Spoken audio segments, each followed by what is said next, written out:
베드로 사도님은 수사도이셨는데 그분이 쓰신 그 서신서가 많지 않습니다. 사실은 예수님에 대해서 예수님의 일생을 기록할 수 있었던 것은 베드로의 절대적인 영향과 후원을 받은 마가가 기록을 했죠. 거기에는 두 가지 중요한 단어가 나옵니다. 첫 번째 절에 보니까 14절에 보니까 흠도 없고 점도 없이 하나님과 화목한 가운데 그 앞에 나타나기를 힘쓰라.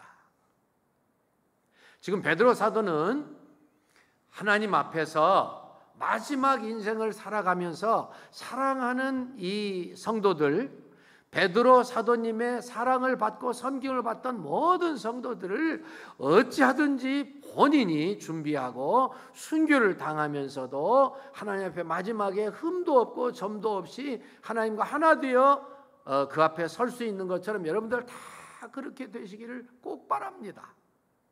그 말씀이 바로 그분의 핵심 중심 중에 하나입니다.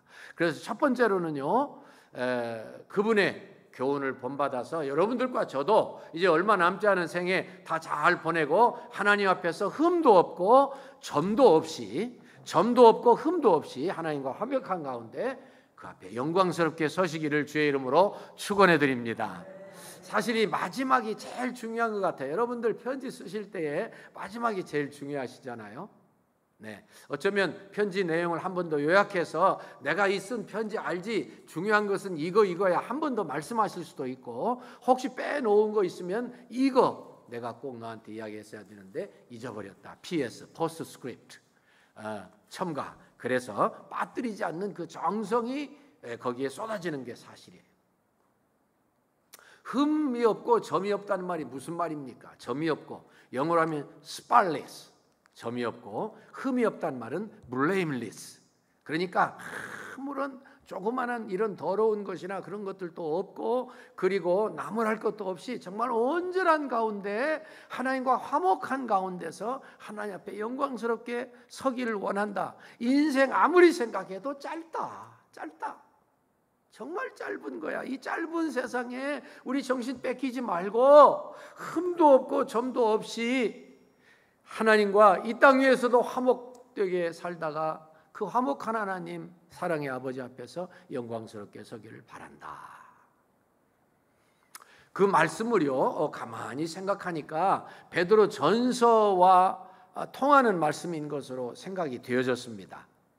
특별히 이제 후서와 연관해서 또 이 다음 두 번째 대지에서 설명을 해야 되는데, 이 후서에서 말씀하는 것 중에 하나가 뭐냐면은 잘못된 가르침을 가르치는 사람들의 그 잘못됨에 빠지지 말라, 그런 말씀을 하고 있습니다. 그거부터 제가 한번 읽어볼게요. 베드로후서 2장 13절에 보니까 이렇게 말씀이 나와 있습니다.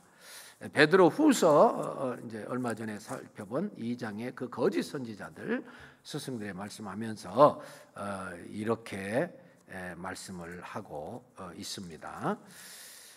그들의 하는 행위를 말하면서 불의의 값으로 불의를 당하며 낮에 연락을 기쁘게 여기는 자들이니 점과 흠이라. 그들의 행위는 한마디로 이야기해서 점과 흠이다. 그런 그 더럽고 그리고 흠투성이인 그런 사람들의 삶을 우리가 살면 안 된다. 그러나 베드로 전서에서는 말씀하시기를, 예수님에 대해서 말씀하시기를, 우리 예수님이 우리가 조상들의 그 잘못된 전통을 이어받아서 우리가 잘못 살다가 그것을 제대로 떨쳐버리고 구원받게 된 것은 예수님의 그 놀라운 축복, 놀라운 그 점과 흠이 없는 그러한 귀한, 보십시다. 1장 18절, 너희가 알거니와 너희 조상의 유전한 망령된 행실에서 구속된 것은 은이나 금같이 없어질 것으로 한 것이 아니요 오직 흠 없고 점 없는 어린 양 같은 그리스도의 보배로운 피로 한 것이니라.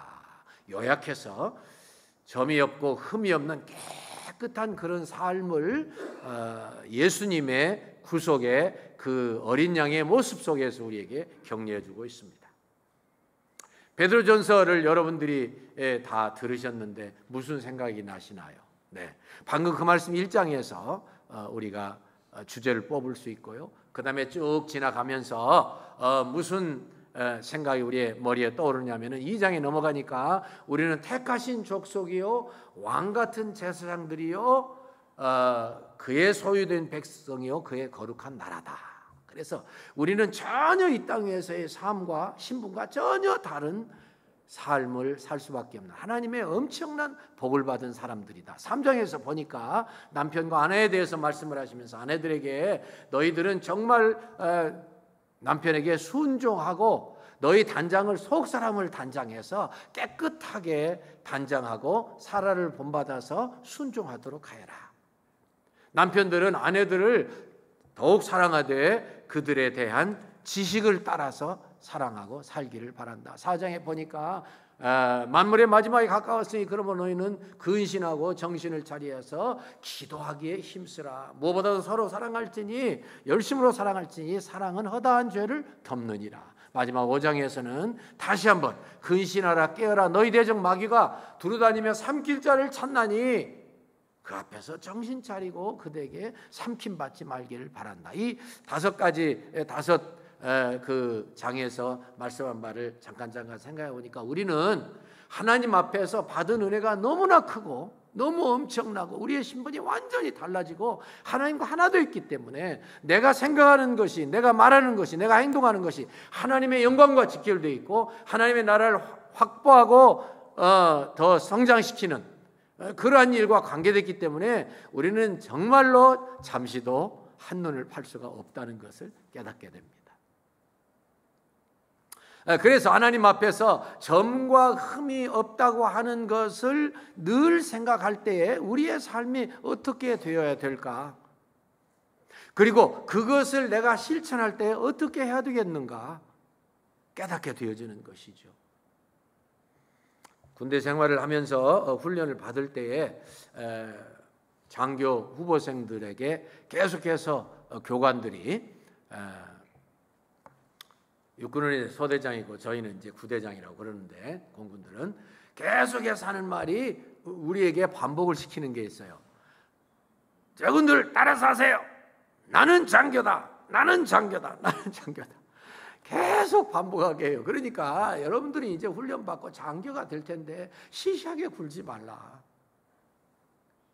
그렇게 계속 우리의 자존심과 자부심을 자극하는 걸 제가 들었습니다. 그렇게 훈련을 받았습니다. 아니 게 아니라 그런 자부심이 생기니까 자원에서 더 열심히 훈련받고 열심히 잘하고 싶은 생각이 나는 게 사실이죠. 베드로전서에서 우리에게 주고자 하시는 말씀 바로 그런 것인 것 같아요. 우리의 신분을 우리가 구원받은 그런 그 조건과 예수님의 그 보배로운 피를 계속 가르쳐주고 그리고 정신 차리게 하면서 하나님과 하나 되기를 바란다. 평강 중에 하나님과 하나 되어서 영광스러운 하나님을 다시 만나기를 원한다. 그것의 방법을 또 이 빌립보서 4장 6절 7절에서는 그렇게 가르쳐주지 않습니까? 아무것도 염려하지 말고 모든 일에 오직 기도와 간구로 너희 구할 것을 감사함으로 하리라.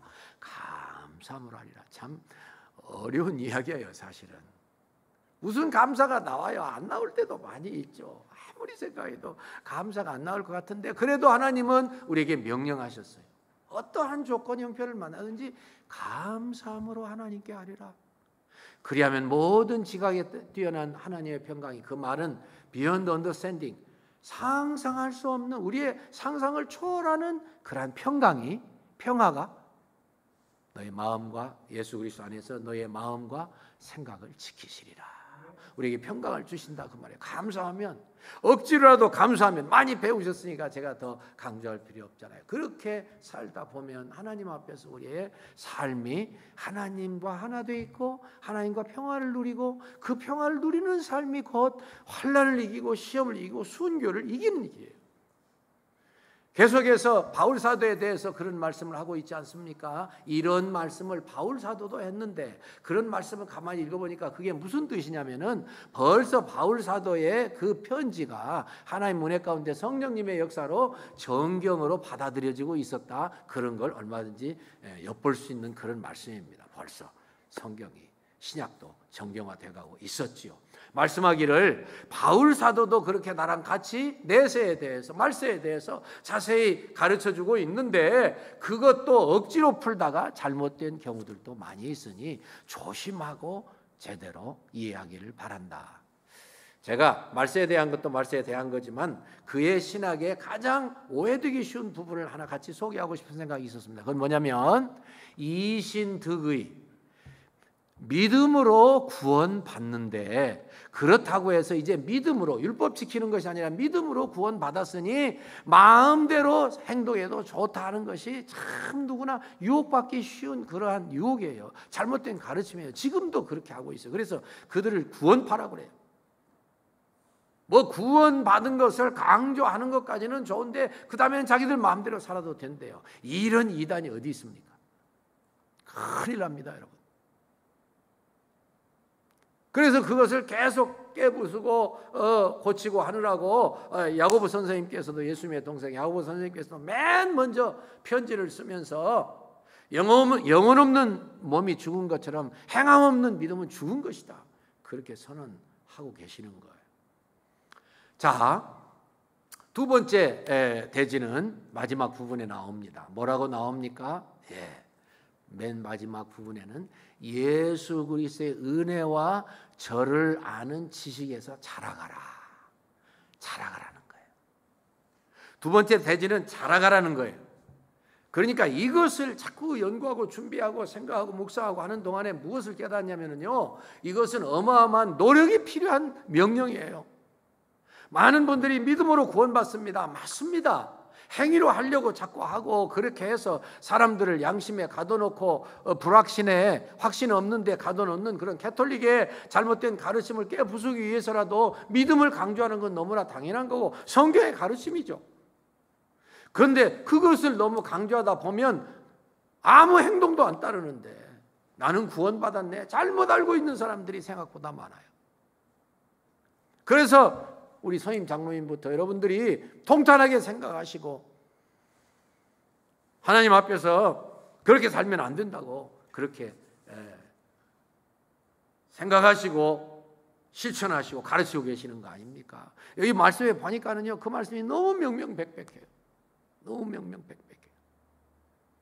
하나님 말씀을 제대로 이해하고 제대로 알고 그리고 그러려면 계속 배워나가야 되고, 그래서 바울 사도께서 에베소서에서 말씀하신 것처럼 그 하나님, 우리에게 베푸신 그 하나님의 사랑의 깊이와 높이와 길이와 넓이가 얼마나 한 것을 먼저 알기를 바란다라고 기도문을, 에베소 성도들에게 편지를 보내면서 그 기도문을 보내고 계시는 거예요. 맞는 말씀이에요. 하나님의 사랑이 얼마나 높고 깊고 넓고 긴가 하는 것을 알면 알수록, 배우면 배울수록, 깨달으면 깨달을수록, 확신하면 확신할수록 절대로 잘못된 길로 가기가 어려운 거예요. 그렇지 않습니까? 잘못된 행동을 하면은요, 그것이 아마 지식이 부족하든지 훈련이 부족해서 그런 거예요. 생각이 부족해서 그런 거예요. 여러분들이라 저는 참 이 남자와 여자 사이에 성윤리가 굉장히 그저 철저한 그런 데서 자라나고 그렇게 해서 생활했지 않습니까? 예. 근데 그때 벌써 제가 꽤 그 글을 읽은 지 오래됐어요. 죄송합니다. 우리가 정신 못 차리고 새 속에 물 들어가면 어떻게 되는가를 보여드리기 위해서 제가 그 말씀을 꼭 하고 싶은 생각이 들었어요. 이제 해수욕장에서 남녀가 거의 벌거벗고 싶이 있다고 하니까, 있다 보니까는요, 옛날부터 뭐 해수욕장 간 거야, 뭐 옛날부터 그랬죠. 근데 자꾸 성 개방 풍조가 있다 보니까 이 어떤 남자와 어떤 여자가 그저 해수욕장에서 만나가지고 그냥 저 한쪽 구석에 가서 정을 통하고 말았어요. 근데 그 다음날 놀라운 일이 발생했어요. 그 사람이 신부예요. 바로 내일 결혼하는 신부예요. 그래서 이렇게 다 단장을 하고서 자기 신랑의 손을 붙들고 가는데 사회하는 사람을 딱 쳐다보는 순간에 죽을 뻔했어요. 어저께 그 정을 통한 사람이 사회를 보고 있어요. 저는 그거를 읽고서요, 참 하나님은 우리에게 정말로 참 교훈하시는 방법이 여러 가지일 수 있겠다, 그런 생각을 했어요. 예. 잠시 정신 못 차리고 엉뚱한 짓 하고 정욕을 불태우니까는요, 자기의 친구의 아내를 범했고, 이 사람도 자기 친구에게 그런 못된 짓을 한 거예요. 여러분, 하나님 살아계시는데 우리가 정신 못 차리면은요 큰일 납니다. 뭐 요즘 사람들은 뭐 너무 엉망이 돼가지고서, 요즘 사람들 젊은이들은 그런 이야기 들으면 참 놀라지도 않을지 모르지만은 여러분들과 저는 그런 데서 살지 않았잖아요.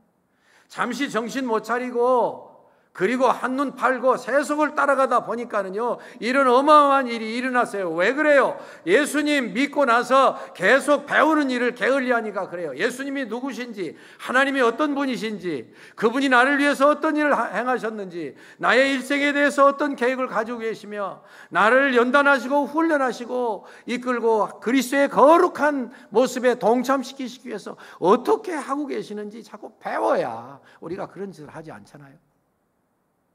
그래서 야고보서를 자꾸 더 생각하게 돼요. 제가 1장 27절에 보니까 이런 말씀이 나와 있습니다. 하나님 아버지 앞에서 경건하고 더러움이 없는, 그러한 용서하세요, 거룩하고 더러움이 없는 경건은 곧 고아와 과부를 그 환난 중에 돌아보고 또 자기를 지켜 세속에 물들지 아니하는 이것이니라. 하나님 앞에서 거룩하고 더러움이 없는 경건은 곧 환난 중에 그 고아와 과부를 돌아보고 자기를 지켜 세속에 물들지 아니하는 이것이니라. 그리스도 안에서 새롭게 태어나고 자라지 아니하면은요, 우리가 애들을 다 낳아보셨지만 애들이 조금만 잘못 자라도요 난리가 나요. 조금만 아파도 난리가 나요. 여러분들 첫째들 다 길러보셨잖아요.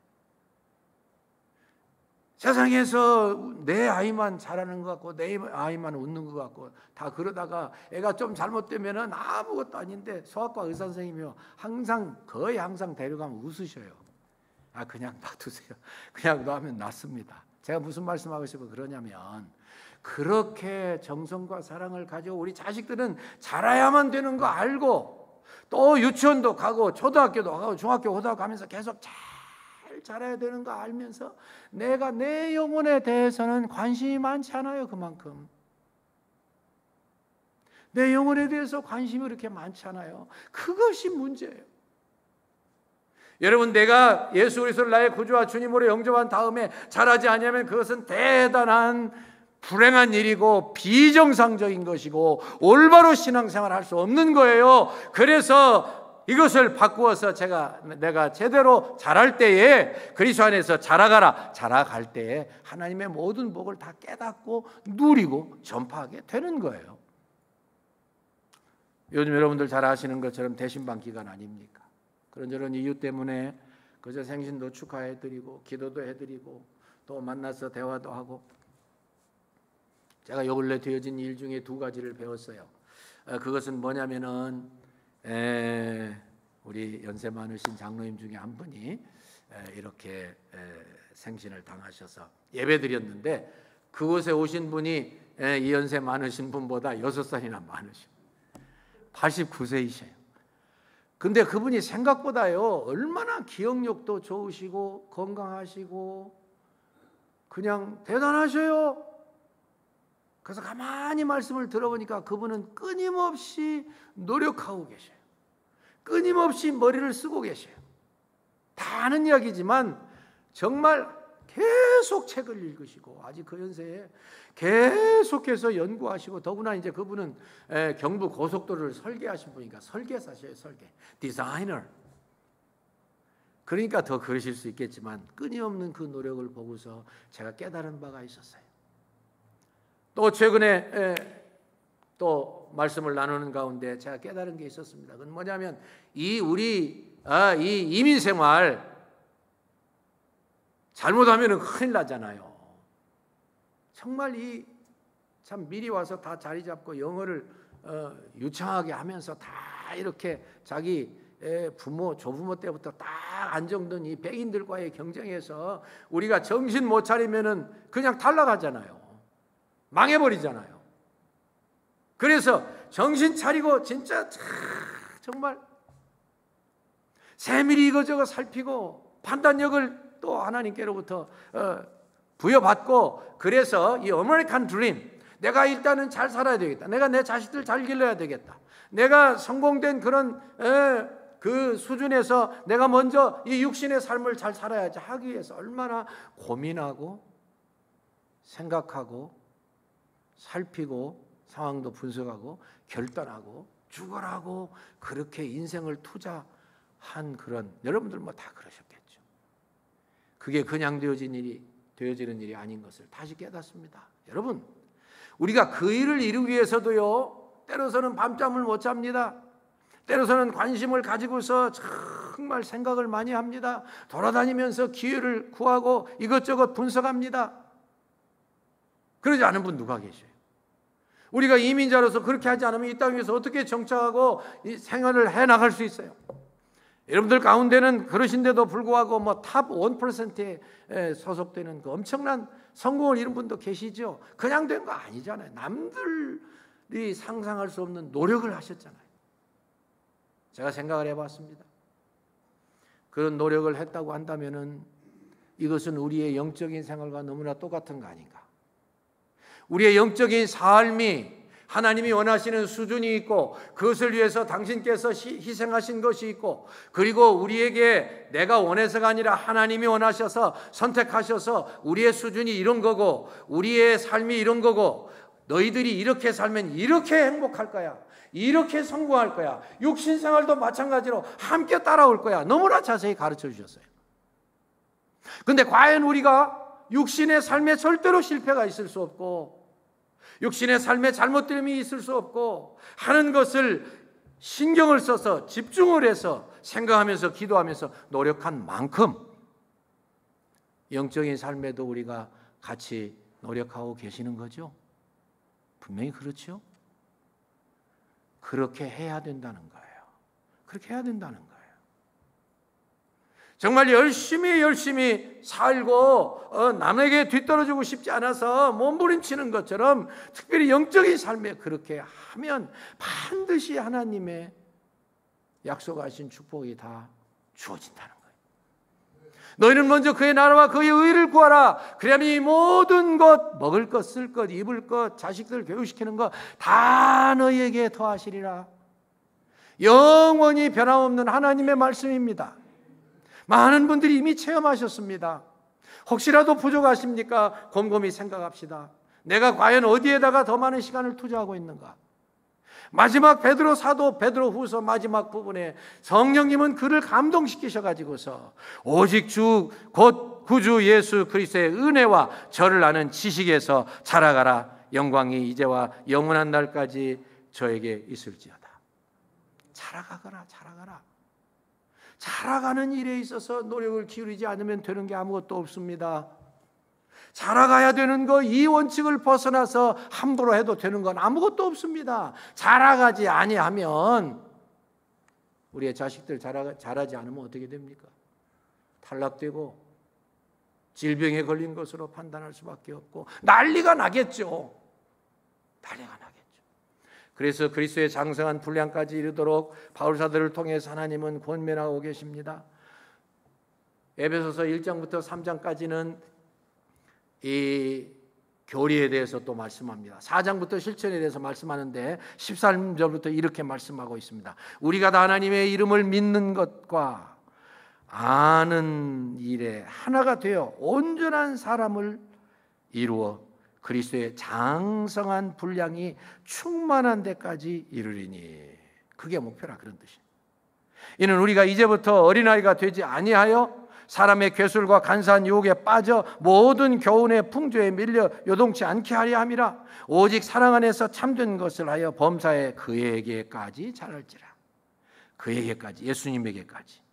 그는 머리니 곧 그리스도라. 그에게서 온 몸이 각 마디를 통하여 도움을 입음으로 연락하고 상합하여 각 지체의 분량대로 역사하여 그 몸을 자라게 하며 사랑 안에서 스스로 세우느니라. 온전한 성장과 성숙을 통해서 교회가 아름답게 되어질 수밖에 없는 것을 말씀하고 있습니다. 우리의 건강도 마찬가지예요. 건강도 정신을 차려서 육신의 사업만큼 지혜와 연구와 결단과 실천을 할 때 최고의 건강의 수준에 이르르시는 거잖아요. 물론 우리가 어쩔 수 없는 경우도 있을 수 있죠, 얼마든지. 그러나 그것을 이제라도 하나님의 명령을 따라서 먼저 그의 나라와 그의 의를 구하고 그리스도 예수 안에서 내가 잘하는 날이 하루라도 없으면 안 된다는 각오를 가지고 열정과 사랑으로 근신하라 깨어라 너희 대적 마귀가 우는 사자같이 두루다니며 삼킬 자를 찾고 있다. 삼킴받지 않기 위해서 애쓰고 기도하고, 여러분들이 기도의 시간에 나오시는 것 뵈면은 참 마음에 감동이 돼. 토요일 새벽에는 거의 다 옛날처럼 회복이 되어가는 것 같습니다. 이제 수요일 날도 조금 더 신경 써서 하면 되는 줄로 믿습니다. 어느 정도 해야 되는가? 내가 건강을 위해서 과연 얼마나 지혜롭게, 얼마나 절제하면서, 얼마나 최선을 다하면서, 시간을 투자하면서, 노력하면서 과연 얼마나 하고 있는가? 거기 따라 하나님은 정확하게 결론을 주실 거예요. 정확하게 결과를 따먹게 해주실 거예요. 최선을 다할 때.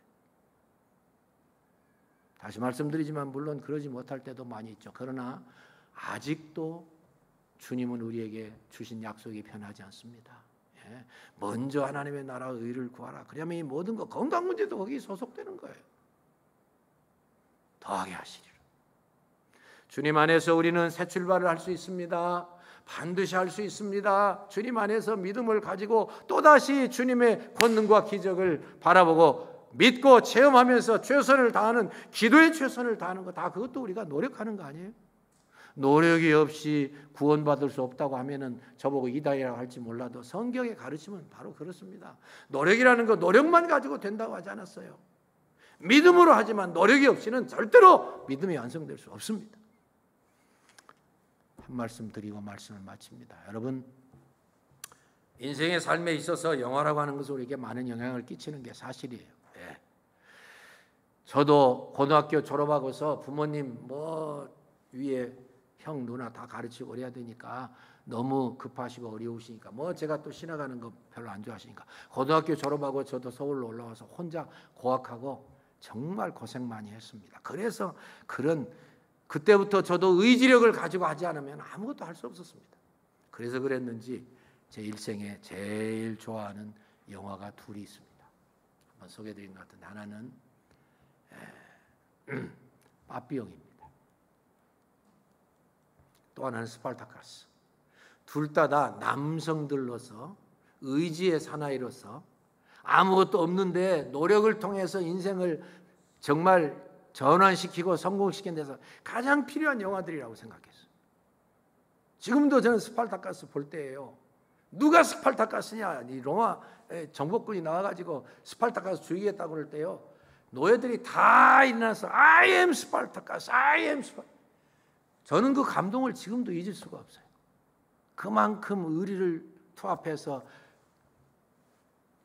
반로마 정부에 도전을 했으면 나도 또 하나의 스파르타쿠스라고 생각해서 책임을 같이 져야죠.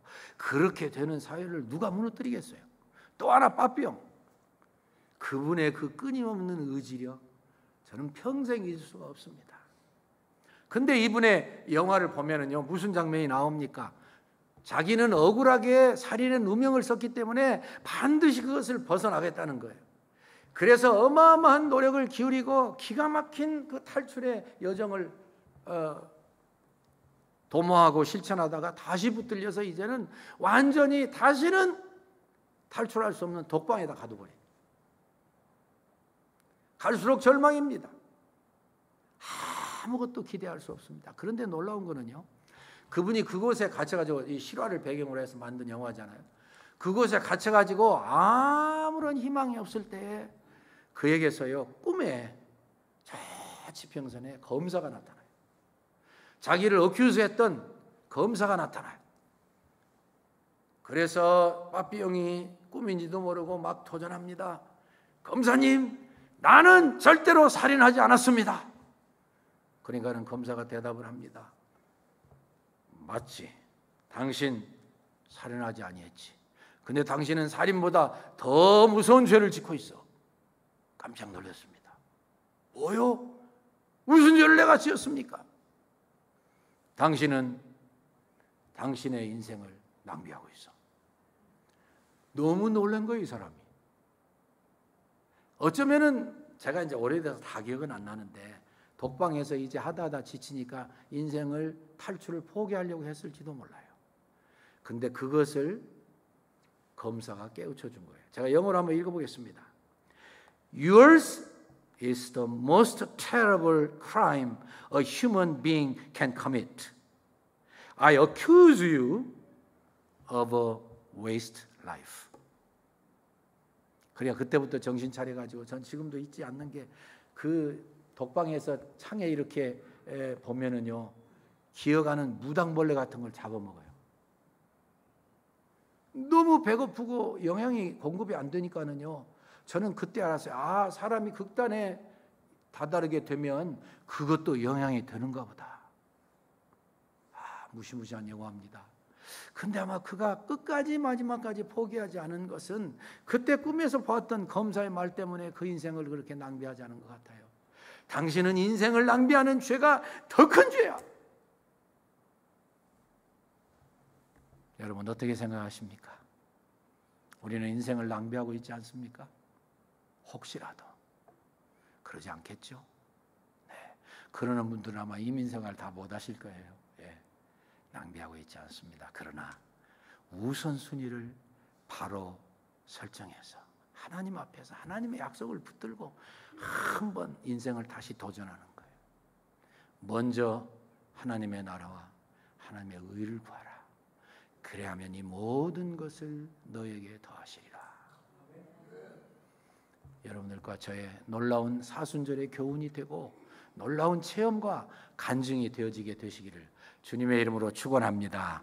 하나님 감사합니다. 오늘 이제 고난주간 한 주간을 앞에 두고 우리 장로님도 기도하셨고 시작하시면서도 장로님 기도하셨고 주님의 고난의 그 값어치를 생각할수록 저 인생을 낭비하지 아니하는 참다운 하나님의 선한 청지기요 결단의 사람들 되어서 더욱 변화하여 하나님이 복을 내려주시려고 하는 이 우리 교회에 귀한 기회 주실 때 함께 힘을 합해서 합심하고 기도하고 전진하고 노력해서 하나님의 복을 온전히 누리고도 남음이 있게 하시고 저희 실생활에서 하나님의 축복과 능력이 불과 같이 나타나게 해 주시옵소서. 예수님의 이름으로 기도합니다. 아멘.